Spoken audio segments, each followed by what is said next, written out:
Hi, this is Sarah from Velo Works, and today we are going to take a look at the vintage road bike that my granddad owned for many years. It was his favourite bike of many, and we're going to go and visit the people who built it. Hopefully, we're going to find out a little bit more about who built it, you know, what he wanted. I think they might have some paperwork. And to do this video, I had to go through so many photos and slides, thousands and thousands of slides I dug through. But it was worth it. And we're going to end it with looking at what the future of this bike is. For me, I love riding it as it is, but there's some changes need to be made. So stick around and we'll go through that as well. Bonus, Paul will tell you a little bit more about his bike, which is from the same company. On our visit to Argos Racing Cycles today, we bought Sarah's granddad's Argos racing bike. We wanted to find out a little bit more about it. It's not in the original setup because as her granddad got older, he swapped the drivetrain, but it does have original wheels, original headset, and Sarah absolutely loves it, especially because of the connection. I'll let Sarah tell you more about it, and then I'll tell you more about my Argos. My grandfather was a very keen cyclist, where I get it from.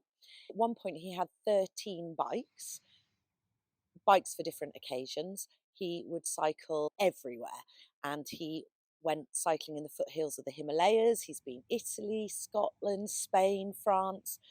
So he just loved cycling, and that's probably where I got it from. My very first bike that he got me was a Molten Mini, which I thought was very cool. Got me my first mountain bike. It was an ATB when I was about 10. That he was on the front of a cycling magazine with some of his 13 bikes, and it includes in that picture the Argos. So I don't know a lot about it. We found the receipt, shows how much he paid for it, but I don't know much about it. So we're going to go to Argos and find out a little bit more. My grandfather was called Ray Racy, which is very apt because he liked cycling. This was his Argos. He did have drop bars on it. He cycled till he was 91. So at some point he put straight bars. Now I've put these kind of, what are they called, Paul? Beach bars. North Road beach bars, I call them.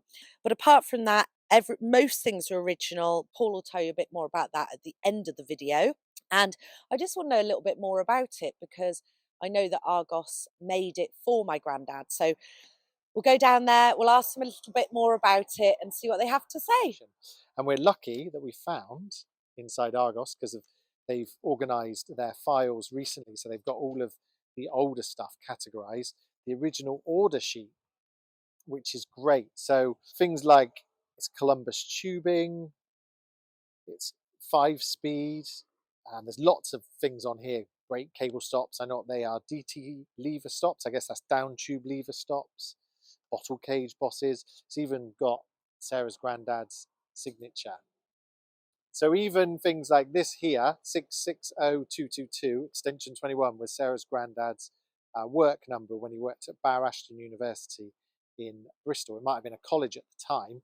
And what it says here is not Friday. Sarah knows that on Fridays he studies, so it's not to call on a Friday.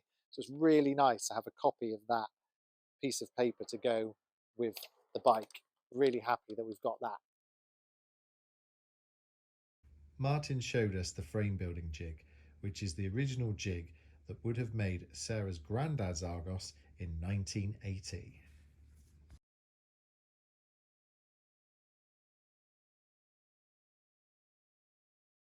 Martin loved seeing this bike back in the workshop as he painted this bike originally. So it was made in 1980 and it was 124th bike made that year. They made around 200 a year. So it's a wonderful piece of history to be able to have this to put with the bike. Just a little interlude to tell you about my bike, who's made by the same people.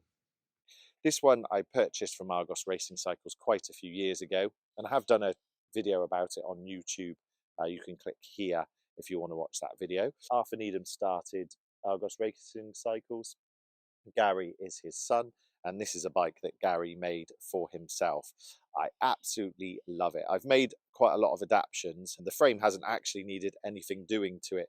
The new components just bolted straight on. It's my everything bike, as well as my Brompton. I just love it. I do Audaxes on it. social rides with friends. I go riding by myself.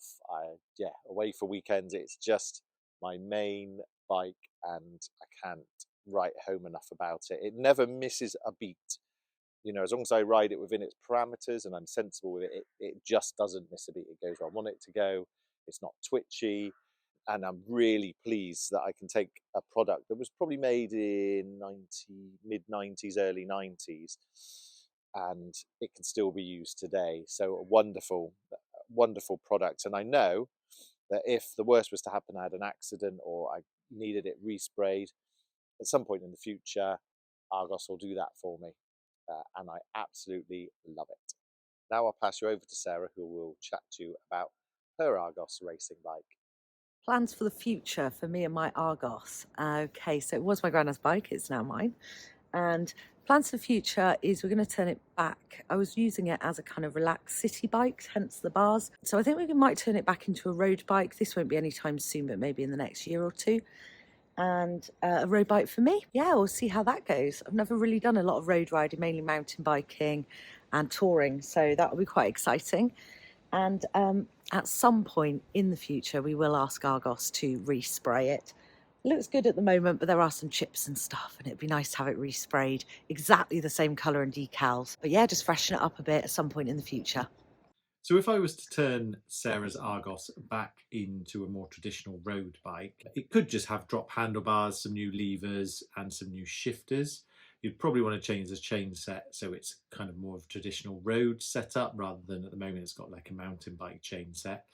And that would, you're selecting products that were kind of sympathetic to the build. It would make it almost original.